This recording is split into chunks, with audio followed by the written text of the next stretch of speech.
Thank you very much for everyone who stayed around. I would argue this is probably the most insightful bit, apart from networking itself. The way we want to run this is that we've got 5 very lovely people who've got lots of different answers to hopefully lots of different questions.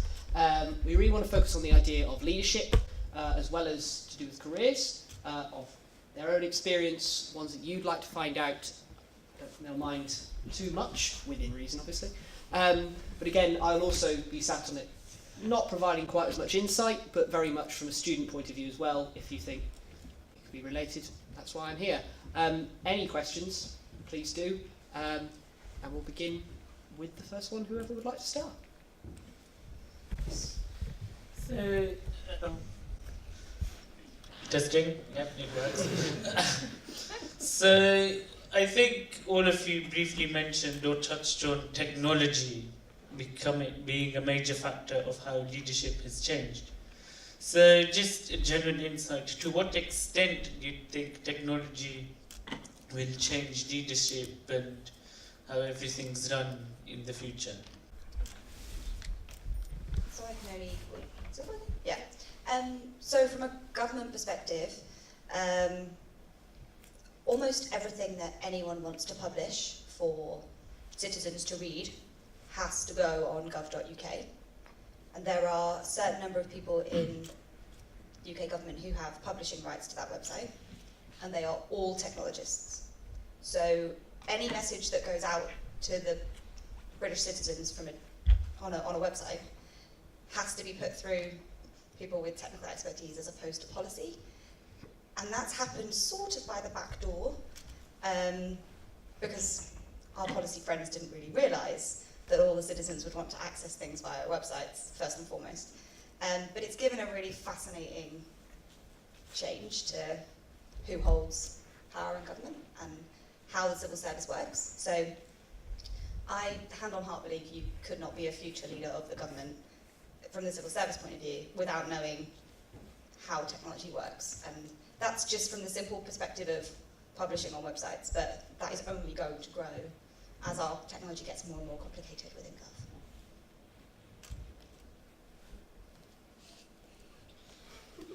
Gov. Somebody take it from me. We'll do both, it's fine. Yeah, we'll do both. The only thing I was going to say is I think if you want to go and work for a major consulting house, technology is the backbone of the majority of what everybody up here does. So if you're not buzzed a little bit by tech, consulting really probably isn't for you long term. If you look at traditional consulting houses, even 5 years ago, management consulting was a big thing. Today, the majority of the work that consulting houses do is focused on technology consulting across all industries.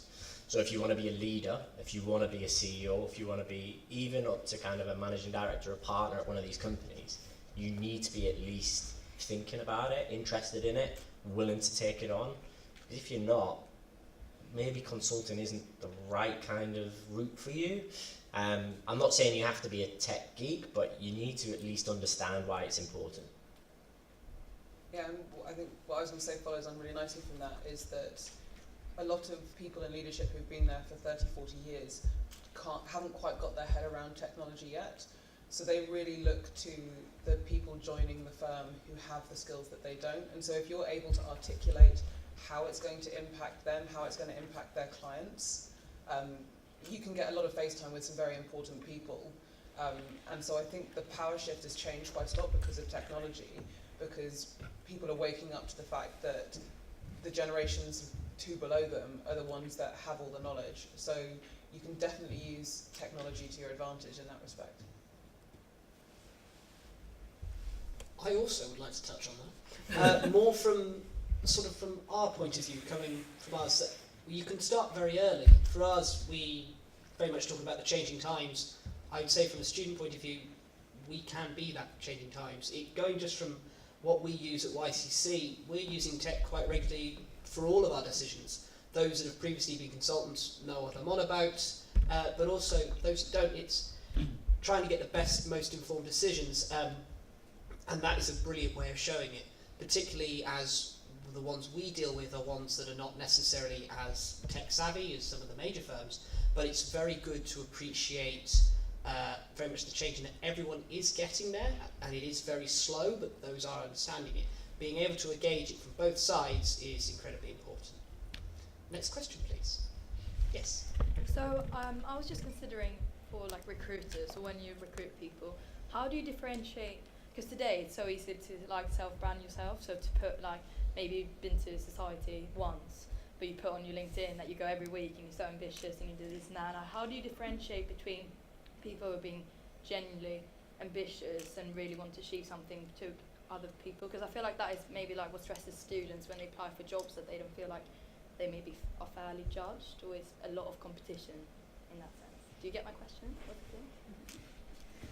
That comes out straight away. As in, like, I've sat in recruiter roles for the first 7 years of my career. I can tell when somebody's lying to me. There's no doubt about it.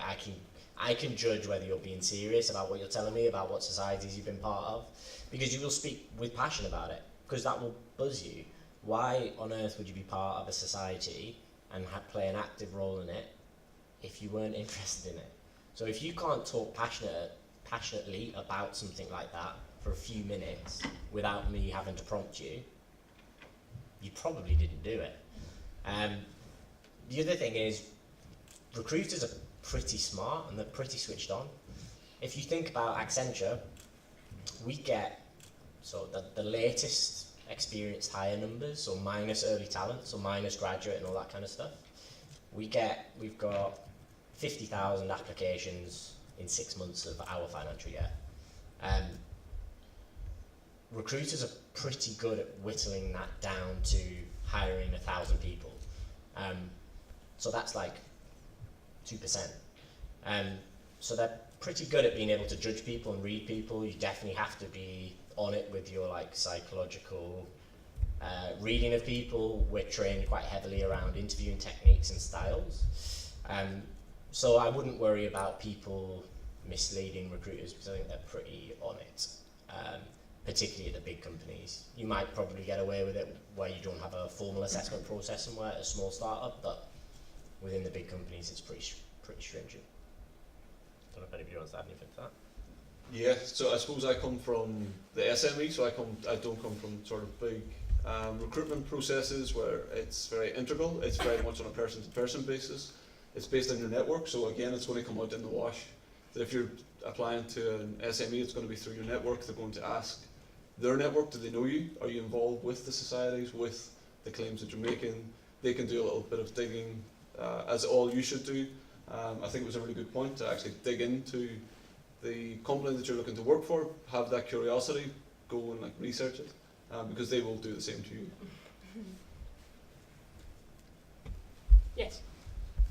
There's been a lot of conversation about technology and the role of leaders moving forward, but we haven't really touched, or only briefly touched, on the problems that this is going to solve. And so I was wondering, in all of your opinions, what role technology has in creating a positive social change, and how can leaders be held accountable in achieving this? Gives me more time than so. Okay, so the way I'd approach that is positive social change and technology. Not necessarily go hand in hand. Is technology, I mean, the $1 million question, is technology changing us for the better? And, you know, I go back to my original speech earlier today where we were talking about technology solving a problem. Whether that problem is aligned to a positive net benefit for society, huge question mark, right? But we work inside a system, an ecosystem which is capitalist, probably the best of all evils. So we kind of have to live through that framework. So whether technology is going to help us in that respect, it's not necessarily mutually exclusive.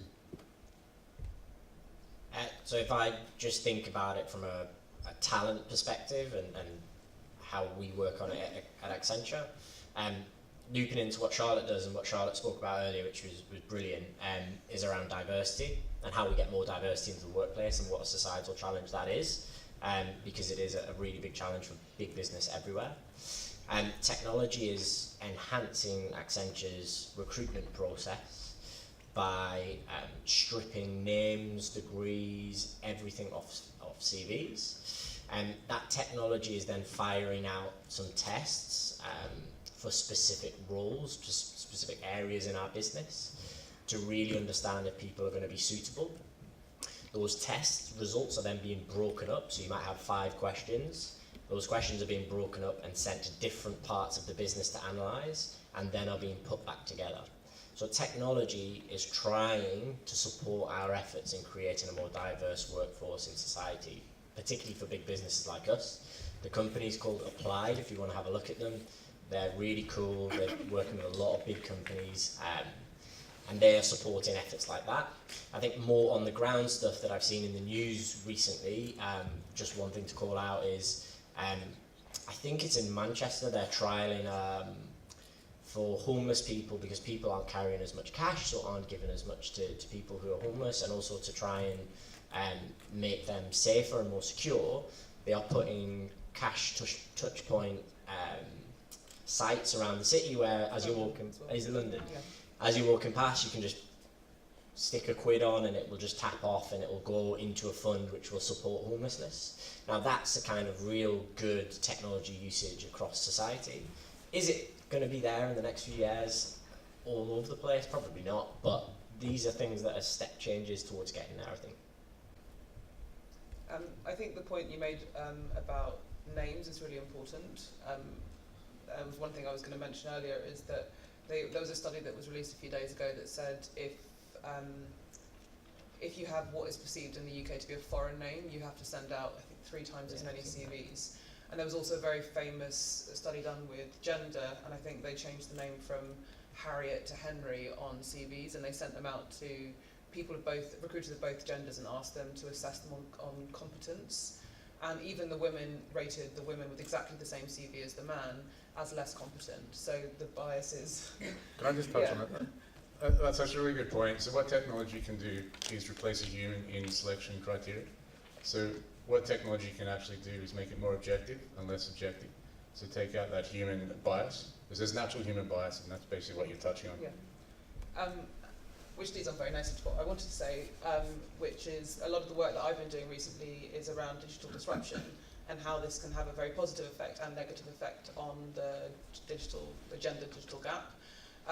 And so whilst you're absolutely right, and there's an amazing opportunity for technology to help us be less biased, we also have to look at things like artificial intelligence and who are the teams that are creating artificial intelligence, because they are predominantly white or Asian and male. And so, and it's unconscious, it's not that there's these evil geniuses sitting around trying to make algorithms undermine other people or anything, but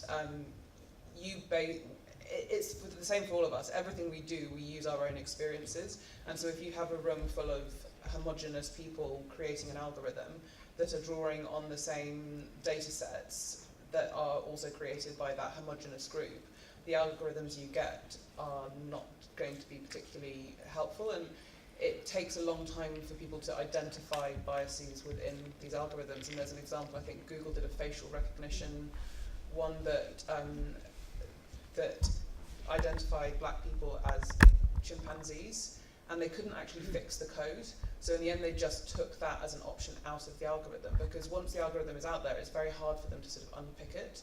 And there's been a lot of stuff in the UK government, I know, with a lot of facial recognition stuff. So technology, I suppose in conclusion, has the possible capability of doing amazing things, and whether it's stripping out gender, names, ethnicity, universities, all those kind of things from CVs. There's another tool that we use at EY, which is to take out gendered language from job applications. So typically what you'll see is when you have a job application for something like nursing, it uses words like nurturing, which is identified more as a female quality. And for what we perceive as male jobs, it has words like ambitious and all these things. And so this software will go through job postings and strip out all the words that are gendered and replace them with gender neutral words. So yes, it has an amazing capability to do really good things, but we also have to be very vigilant that it could have a really negative impact. And so there's a lot of stuff that's happening now about ethics around artificial intelligence, and there was the big story recently, which, what was that organisation called, which has created something which they don't want to release because they say it's too That's advanced AI. yeah, advanced AI. So it has positives and negatives. That was cloning DNA Yeah. embryos. I think building on from that point is, to Charlotte's point, yeah, technology can fundamentally change how we look at problems and address problems. But we're still addressing human problems at the end of the day, and you need to be able to have the skills to understand what that problem is. So I've harped on about this quite a lot today, but before you start using any technologies, you have to understand what the problem you're trying to address is, and that's a very human experience. So there is definitely still a place, very much a place in tech teams for. I actually think it's the absolute coming of age for sociologists, anthropologists, philosophers, all of those humanities and social sciences that we previously have set as a separate section from STEM. We absolutely need them in the mix, because without empathetic design, we just end up with a bunch of cool tech that either no one can use or that doesn't address the fundamental societal problem. And from a government point of view, we can't afford to do that, ethically, but also financially. We have to build the right thing, and we pretty much have to build it the first time round, because we don't get that funding again. So we have to have the right people in the room to help us make positive human societal impact, or else you just end up with impact. That's tough to follow. And I suppose it's something that hasn't come up that much throughout the day in terms of ethics. The decisions you make as you guys go in and join companies, it should always be at the back of your mind what the impact is of decisions. It should be taken from a leadership standpoint and not from a management. Bottom line, this is what we can get out of the situation, would be sort of my key takeaway in terms of going in and influencing from the inside, and taking that approach. So I'll just leave it there. How do I follow that? Right. I'd like to take it back more to the consultancy side of it all. Technology is incredibly important, and we've seen it from high people there going quite how influential it is, but I'd like to link it very much to the social impact side, coming from the YCC side, of trying to find the right technology for the right situations. And I think it's something that everyone has alluded to, but I want to really focus on was the idea you can't just chuck technology at all problems. And how we go about it, particularly on more from the social impact of smaller firms who don't quite appreciate its capabilities or how best to utilise it. With that, you have to be very much that human aspect of really engaging, of knowing exactly who you're looking for and who you're really trying to help. We pride ourselves that for your community consulting, and it's still something I think that can be taken up to the very highest level, I think. Next question, please. Yes. So we talked about a lot. You talked a lot about positive effects of technological advancement. Do you think there are some negative externalities which are getting more and more apparent right now, and which might have even worse consequences in the future? Do you have any predictions or insights? I just saw something the other day, which I have a 4-year-old, or nearly 4-year-old, so it stuck with me, which is, and it's very basic technology, it's your mobile phone, and it says the way that we think about cigarettes now is how future generations will think about mobile phones. 50 years ago, you see people give children cigarettes, and people are going to look back on our generation thinking, why on earth did they give children screens? But I just thought that was quite an interesting thing in terms of things that are so pervasive, and I think social media is another one. I'm probably one of the older people on this panel, and so I went through my entire school and university without any social media. I'm very, very grateful for it, because I think the impact that it is having, and I know social media is not quite technology, but it's empowered by technology, and so I think the impact we're seeing of things like social media, the amount of time people are spending on their phones. I think that is, it's a very basic one. I'm sure there are big AI things which are more scary, but this is something that every single person has in their pocket, and I think it is having a big impact. Yeah, thanks. Yeah, look, I think there's three main things there, and in particular social media. So Facebook is already proven to lower expectations and self-esteem. That study's been proven time and time again. You even have Facebook employees saying how bad it is for the world.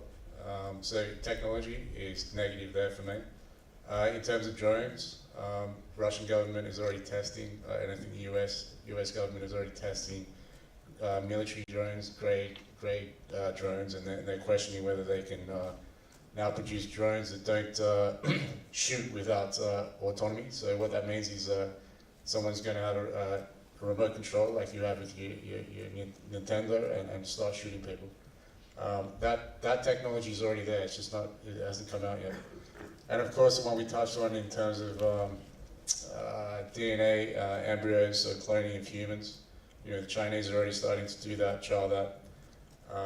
You know, technology. Take that word out. Society is always in a conflict between good and evil, and that doesn't change for technology. Where I go from there. The only thing I was going to say was technology advancement is always in support of what we do. If it's in the wrong hands, then it is going to be dangerous. And I think what you were saying earlier about one of your pillars of growth was cybersecurity. It is absolutely critical that companies are investing in this to ensure that their technology is safe. Not just the technology they're using now, but the plans they have for future technologies. Because if they leave themselves open for it, that technology can fall into the wrong hands and then you have a problem. So actually the technology isn't the problem most of the time, it's the person that takes it and uses it for whatever means they want to use it for. Thank you. Yeah, that's a good segue. My anecdote on this is less grand, less scary probably, and more focused on who's making those decisions and what's the fallout from the decision that you make. So I mentioned earlier I used to work in a directorate that felt a bit like the thick of it crossed with the IT crowd, which is the point at which I tell you what the directorate that was. I worked in IT operations for the Courts and Tribunal Service, which is as dull as that sounds. But they're doing some really interesting work in that department to digitalise all the courtrooms in the country. So there are 91 criminal courts in the UK, and up until a few years ago, all of those were run with paper and no digital or technology capability at all. Part of that is because judges are quite slow to want to change things. They're also a demographic that's quite slow to want to adopt technology. But a couple of years ago, there was a overhaul of processes in courts, and they introduced televisions into all courtrooms so you could show digital evidence. So photographs could be put up on a big screen for a jury to see. This, in theory, was brilliant, right? It meant you could have a wealth more evidence, you can zoom in, you can show maps in real time, like it really allowed the jury to engage with that evidence in a real way. But because the person making the decision on the budget decided that the jury retirement rooms, which is the little box they go in to, consider their verdict after the court, they decided that that was out of scope, so they weren't going to be digitalising those rooms. So you go into those rooms and they are still like walking into the 1960s. You get kind of 6 chairs and a table, that's it. You're pretty much locked in it till you've made a decision. That was until last October when we finally digitalised those rooms. So the problem when you didn't include those jury retirement rooms is it's all very well being able to see digital evidence in a courtroom, but if that jury wants to be able to talk about the evidence again, they have to come back into court to be able to review it. It's hugely expensive, it disrupts all the courts in the afternoon, has massive impact that previous paper model didn't have. It was easier when there was paper, it was cheaper, and it also meant that the jury weren't able to talk about the evidence that they were supposed to be talking about. You can't discuss in public the case. So we actually were really challenging whether juries were doing their work right when we hadn't digitalised those rooms. And now that we've implemented what is effectively a very simple solution into those courtrooms, we've made sure that anyone who is on trial is getting a fair trial that they maybe weren't getting before. So actually it's sometimes to do with the scope of the technological change as well, and what you include in brief and what you include out of brief. And the decisions the reasons why you make a decision on what technology can and can't do can have huge impact if you just ignore a tiny bit of the problem. Wow, you said you weren't going to go deep then. I'm a technophobe, so I'm definitely not the right person to ask, but so I think it goes back to Romel's point about, is it solving a problem, or is it creating a problem just for the sake of solving one issue, which then compounds and creates another? But yeah, I am a technophobe, so I haven't got enough experience. Next question, please. So I know that many of you have been consultants for like developing economies or like in those kind of situations. I was wondering that, so all these technologies, like advantages that we've been talking about now, so when you consult like projects in developing economies that perhaps hasn't gone through the history we have to reach the technology, like the end goal, well not the end goal, but a quite good goal. Do you use a bottom-down like theory? So do you just apply the technologist advantage straight away? Do you reckon it's better to use a Schumacher approach and start from the bottom and work up to the technical approach, or can you just apply it straight away in like developing economies? And I think this works across all areas, not just technology. So in the past, there's been huge will and want to do good work in developing worlds, and it generally comes out of context. So if you try and put something into a different context without using the demand-driven approach, so if you try and say, yep, it works here, so let's go into this local economy or local community or ecosystem and try and shoehorn a solution in, it generally doesn't work, and then it compounds and creates more problems. But again, I'll pass this across to technical experts, but I think that approach, it's not just technological, it's all approaches should be demand driven, and it should be local context that's taken into consideration. So yeah, before I became a consultant, I worked quite a bit in Africa, and I met up with someone today who lives in York, who I haven't seen for 10 years, who also worked in development with me. And I was recounting the story of my master's thesis, which I spent 6 months doing desk research, and I went to Senegal, and a volunteer from the Red Cross, who was a 16-year-old girl, took me to this place and started explaining the situation, and I realised very quickly that we completely missed the cultural context. And it's so important to, and as consultants we like to think we know a lot, and we like to think that we've got all these solutions and they've worked here, so they're going to work everywhere, and we sometimes are a bit slow to take a step back and realise that what works in one place is not going to work in another. And so I, in the space of 24 hours, had to completely change my master's thesis 6 months in. Which meant that the master's thesis was a lot better because it actually made sense in the local community. But there is an amazing opportunity for technology in developing markets. I don't really like using the word developing markets because a lot of them aren't as developing as they were in the 60s, which is where this terminology came from. Good book to read, by the way, is Factfulness by Hans Rosling. Yeah. Such a great book. Great book. Good, I can see lots of people writing that down. But things like mobile technology, because when I lived in Mozambique, a lot of people had mobile phones, and they're not smartphones, they're mobile phones, but you can still get farmers to receive weather updates and crop updates. Things like mobile banking, and that's had a huge impact on women because women don't have access to financial products in a lot of countries.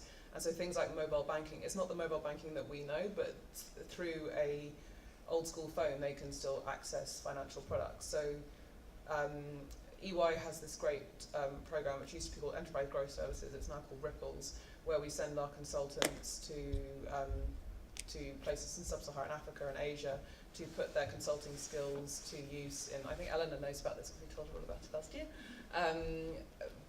and working with different projects around the world, and there's some amazing ones which include technology, and so whether it's solar or it's medical supplies, and there is a technological element to that, but exactly what you were saying is you have to understand what's in the market and what people are already using rather than coming in with a one-size-fits-all approach. Can I jump on that? Yeah. So I worked out in Ghana for 3 months a couple of years ago and had a kind of similar experience with mobile in that sense. So a client of mine, very simple problem, just wasn't keeping their books right, just didn't have any financial data on what was coming in and out of the business. And I think in the UK our approach would have been, oh well, you're doing it on paper, let's just move you onto Excel, obviously. And then we can track it and we can make you a dashboard and you can log in, it'd be nice and simple. So we built this, a very basic prototype of what this could look like, and went to tapped a client and said, we built you this thing for your laptop. And he said, great, I'll use it. And we came back next week, said, have you been using it? He said, no, I can't find the charger for my laptop. I don't know where it is, and my house hasn't had electricity for a week, so I haven't used it. Which was fine, and my house hadn't had electricity for a week either. It'd gone out in the lead up to elections, so we knew that was going to happen. But I went back to drawing board with that and thought, right, well, does that mean we have to just let him do it on paper then? And actually, in that second client meeting with him, he answered his phone 5 times in a half-hour conversation. He was glued to his mobile phone in a way that I've never seen anybody in the UK be glued to it. And actually, from that point, we were like, oh, we'll just build you it that you can do on your phone then. Fine. You don't need to find this charger for your laptop that I don't actually think you have. I think that's and you've told me you've lost it, but I think you've really lost it. So we built it on mobile. And actually, for all intents and purposes, that worked. And you don't just have to say, oh, our previous idea didn't work with text, so we'll just go back to basics. It's just, it's like, look at what else you can do. I think mobile is a huge opportunity for all economies, but we're kind of slower on that front than actually a lot of countries we would typically have termed developing. So don't rule that out for sure. Are Who we point at? we going to do this for every question though? We'll be here all It's night. completely up to you. Yeah, guys, I'll just be quick. For me, it doesn't matter about your environment. I think, it doesn't matter if it's third world country, first world country, the approach should be the same. When I say that, for all change projects, you should always start with your business case. Are you solving a problem? What's the problem you're solving? Do your homework, do your BA stuff. So build your requirements, high level, detail, do your design, blah, blah, blah. So in that example, I think you brought up in Africa, I think it was, with the water example, you need to do your stakeholder analysis, you need to understand your external factors that impact you, interest you outside in your environment, and you should pick up that those issues pre-design and pre-requirements. So short answer is follow a proper defined approach, which PMP Prince 2 will teach you. And case study wise, I see very negative. In terms of mobile payments in Africa, I know some VC funds which are going pretty hard there around micropayments, and I'm seeing some negative things there. For example, a lot of Africans rely on their mobile phones to make payments, and so what companies are doing now, they're exploiting that, sadly. So if you get paid £1,000 a month, they will credit you 1,000 before they know that's coming in, and you pretty much would have spent all your pay before your pay arrives. And they'll be charging, keeping you basically constantly in debt. So there is negative, and that's great technology-wise, because a lot of people don't have banks, but it's also, a play for an evil actor. Is that quick? Yeah. Absolutely fine. I think we've focused an awful lot on technology at the moment, so I would really like to ask for any particular questions more focusing on leadership and also of consultancy in general, as interesting as the technology is. I would like to hear, I'd like to hear a bit of variety as well. So if we've got any on that sort of field as well, if not, we'll go back to technology. But if we do, yes? I was going to ask, apart from technology, which other factors do you think are changing leadership and the way consultancy works? Nice. That's a good question. And I suppose, I'm quite old school in terms of, I think, terminology changes. So, user-led design thinking, it all focuses around the customer and actually knowing what the market is, what the product does, how it meets a need. So I suppose part of it is keeping up with the trends, the technology, the terminology to make sure that you're up to speed. But it always goes back to, does the product meet a need? And does it solve, or does it provide a solution, solve a problem? So yeah, I don't know, just keeping up with trends, but sticking to what works. Not trying to reinvent the wheel constantly is quite important, to know sort of best practice.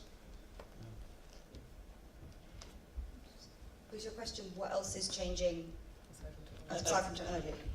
Well, apart from technology, what do you think is changing the way consultancy and leadership works?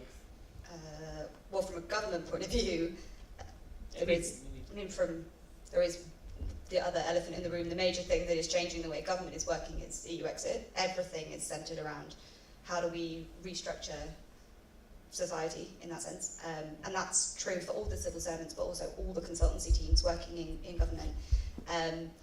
It never has an understanding of the European Union and international relations been more important in all aspects of government decision making. And that will continue for the next 20 years. So anyone with any kind of international politics degree, yeah, you've come into your own for sure. We need you. So, and that's not just because our place, we're reassessing where the UK's place in the world is. It's also because anyone already in government with those qualifications are immediately out of date. So I have an international relations degree from 2010 to 2013. I was not learning anything relevant to now. The whole landscape's changed. So politics is my main answer, I guess, to your question. What I was trying to talk about earlier was my answer to that, which is the future world of work. That yes, technology is really important, and we talk about that the whole time, but the way that consulting is now is completely different to how it was 10 years ago. And so the jobs that a new graduate will be doing, but also things like the gig economy, which is a really complicated thing for consultancies to get their head around, because we want to hire the best gig workers, but we also know that we can't stop them from working for our competitors. Things like remote working. I work for a team of about 5-6 people, and only 2 of us are in London. The colleague I work most closely with is in Argentina. That's technology. Yeah. Well, it's technology, but technology is the enabler, but it's the way we work, and things like flexibility. Yes, again, it's enabled by technology, but we work very differently now than we did 20 years ago. And the whole 9-to-5 construct, which was created, I read the other day, by in manufacturing, because they realised it stopped so many people dying from exhaustion. That doesn't work for everyone. I mean, I'm not a morning person. I have a couple of hours in the morning where I can get stuff done. I'm much better in the evenings, and so working for a company that has that level of trust in you, that they don't care so much when you're doing the work, more that you get it done into a high standard. So I think the way we work, again, yes, enabled by technology, but that is another thing that we talk about a lot. Sorry. Go for it. Go for it. Before I forget. Yeah. Yeah, I think they're all very good points. I think, something we haven't spoken about today, which is really, really important if you're a consultant, is your client relationship. And it's got nothing to do with technology, and it's all about the character. It's all about, there's a few things, right? It's cultural integration. So it's basically getting on with the client and winning favors with them, okay? And how do you win favors with the client? So how do you deal with conflict? How do you deal with stakeholder conflict? You guys, we've all probably been in very difficult meetings with senior people, C-level people, and they're in conflict, or you can see a conflict about to escalate, blah, blah, blah. It's very, very important as a leader to understand how to resolve conflict, especially with the client. How to kind of not sit on the fence, but also be influential and win favourable decisions. So, sorry. That was quick too. Sorry. The only thing I would add is, from a challenger's perspective outside of technology, what Charlotte is focusing on at EY is a big one for us, diversity.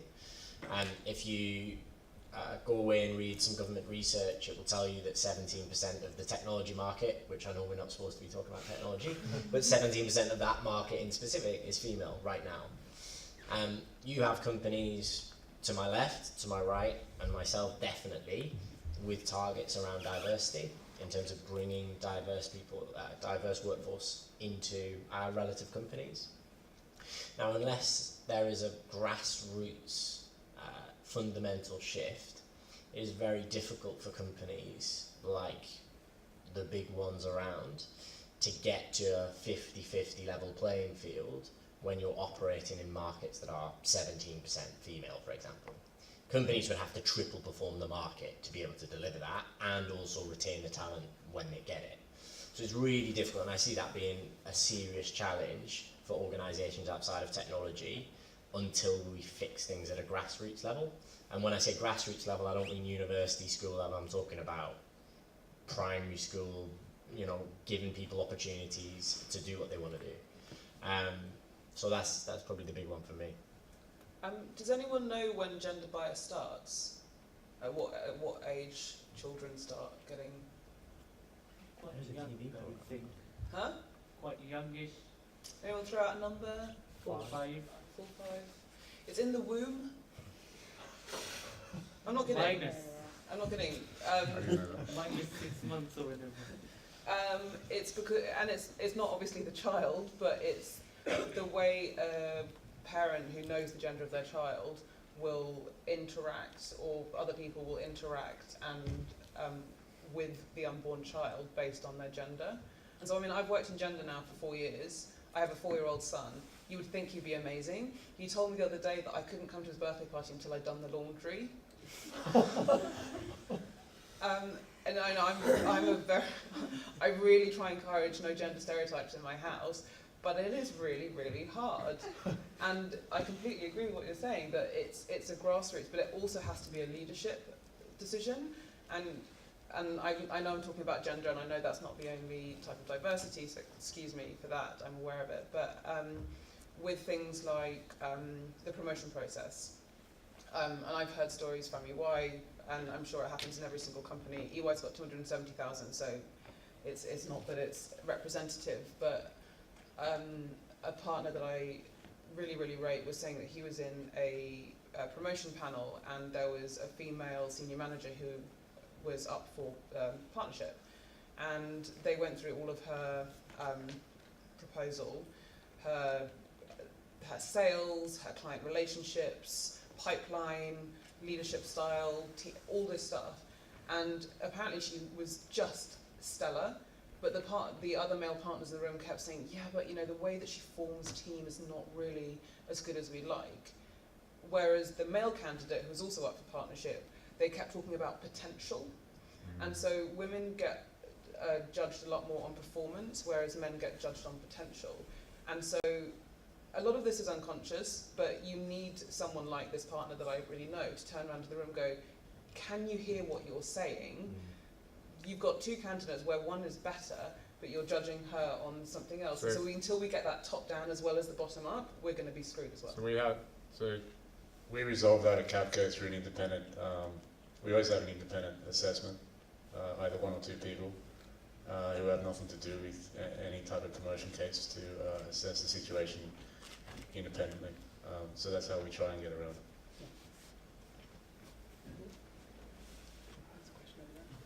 I think we've got time for one more. Oh, it's too I don't think we need to answer this one. So on that issue, you mentioned industries where there's like 17% men in that, women in that industry. If there's like an industry where there exists that inequality, how does that work in terms of recruitment for people entering that industry? Is it, we talked about earlier about anonymizing gender, or is it more about quotas? What's the focus like present, like that's a question for you really? Me? Yes. Okay. The UK is a bit funny about quotas, which is, I don't want to get into the whole quota conversation, but we definitely have targets. What's interesting is I was talking to some Norwegians recently, and so Norway's had a 40% females on boards target for about 20 years now, which they've achieved, and they have 40% women on boards. What's interesting is that hasn't trickled down to top management.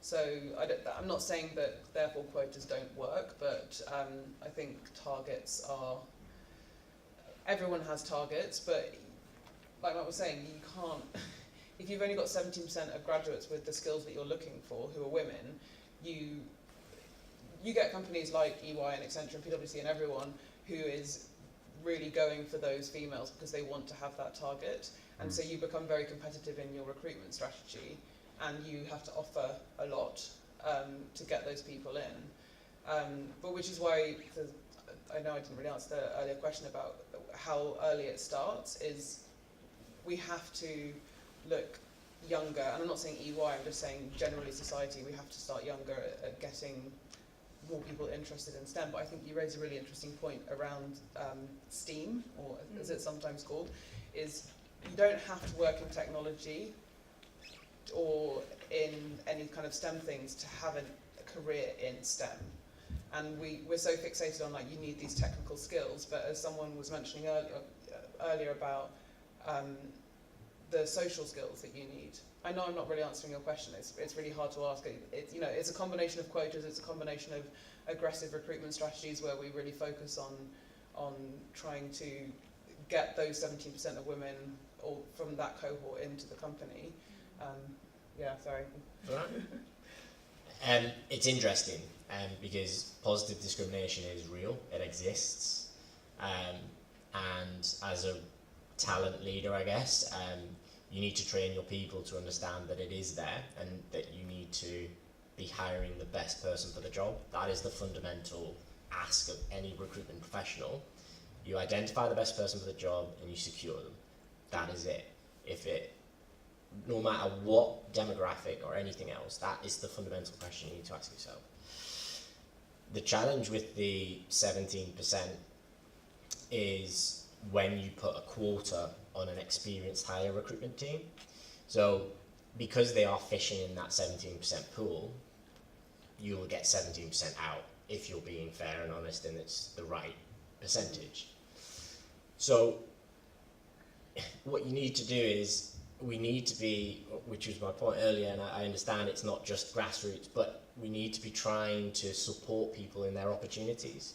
So it could be that 17% in technology is because men, women, whoever, don't want to go and do technology. That's fine, as long as everybody's got the opportunity to do what they want to do. You could find it regresses. But as long as people have the opportunities to go and do what they want to do, that should fundamentally be the answer to the question, in my opinion. As long as everybody's got the same opportunity to go and do what they want to do, that's great. And that will solve the positive discrimination piece, because that is treading a really fine line. When you get down that route, you are seriously breaking the law. Yeah. And companies are treading that line right now. They're not breaking the law, but they are, because of quotas, it is getting close, and we just must make sure we're making the decisions for the right reasons. And that's really counterproductive as well, because you don't want a hostile population of white men at a company who look at every single female recruit as a token, and so you need to be hiring the best people, exactly like you said. But what's interesting is we're talking about, 17% of graduates are from a tech background. You guys have, I'm guessing most of you still have economics degrees, but you're still going to be hired, and it goes back to what I was saying earlier around curiosity and being interested in stuff. Is you can, my degree is in art history and Italian, but I worked in oil and gas consulting. Like your degree doesn't necessarily mean that you that's the career you have to go into in this country, which I think is great. And so you can go and work in a company, and you can get those skills while you're in the company, and that's what I mean about this curiosity. And you go to somebody and say, I'm really fascinated by blockchain, what can I do? Who are the people at the company who are working on blockchain? And at EY we've got like a startup network, we've got an innovation hub, we've got all these different things that you can get involved with, either as an extracurricular thing, as a secondment. We've just developed something called EY Badges, which is like a mini certifications we can do online, so you can do everything from design thinking to artificial intelligence to, I haven't done any of them yet, it's on my list. So there are ways that you can learn. So just because you don't have a STEM background, it doesn't mean that you can't start working. And the fact that we've spoken mainly about technology on this panel means that it touches every single part of the business. And I worked in talent, and now I work in a team about women, and I spend most of my time reading about artificial intelligence. So it's really about you and what you're interested in, and just to keep learning. Unfortunately, I feel like we could be here all day, which has been fantastic, and I think that says a lot about the insight you'll bring. So can I ask for a round of applause for everyone?